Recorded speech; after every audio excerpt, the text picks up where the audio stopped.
آیان مرحوم شیخ مهدی مازندرانی در کربلا بود. 50 سال صبح تو رواق امام حسین براش منبر می‌داشتن، منبر میره. چند جلد کتاب نوشته، یکی کتاب کوکب الدری معال سبتن شجره توبه، یکی هم کتاب آثار الحسین. تو کتاب آثار الحسینش نوشته در اون مازندرون ما یه ملا عباس چاووش بود. این هر سال یه پرچم میگرفت روشونش میرفت درب کربلا. یه مش مردم هم دنبال این پرچم چاووشیش میرفتن. میگه یه سال تصمیم گرفت کربلا نره، یه گرفتاری داشت. 32 تا عدید جوونای اطراف دهش اومدن گفتن ملا عباس بریم کربلا. گفت من یه گرفتاری دارم امسال نمیتونم بیا. گرفتاریشو برطرف کردن. ملا عباس چاووش برچمه رو برداشت، هرگه دارد حوض کرب و بلا خوش باشه.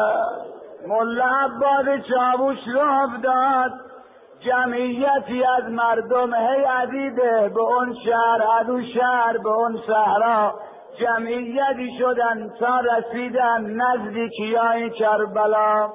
منزلگاه منزل کردن، دوره هم نشستن سر شبه.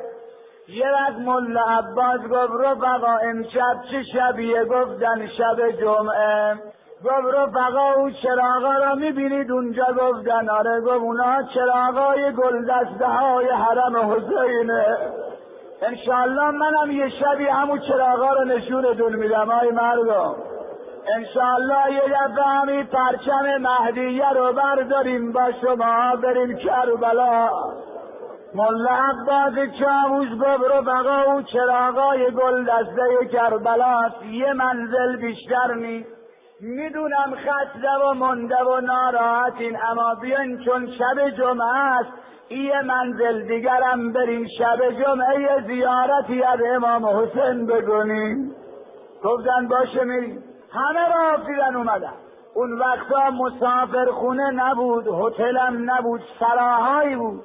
اینا با اسباب و الاغا رفتن تو سرا، باشونو بستن طبقه پایین، خودشونم با بارها رفتن اتاقای بالا منزل کردن، اساسا رو گذاشتن.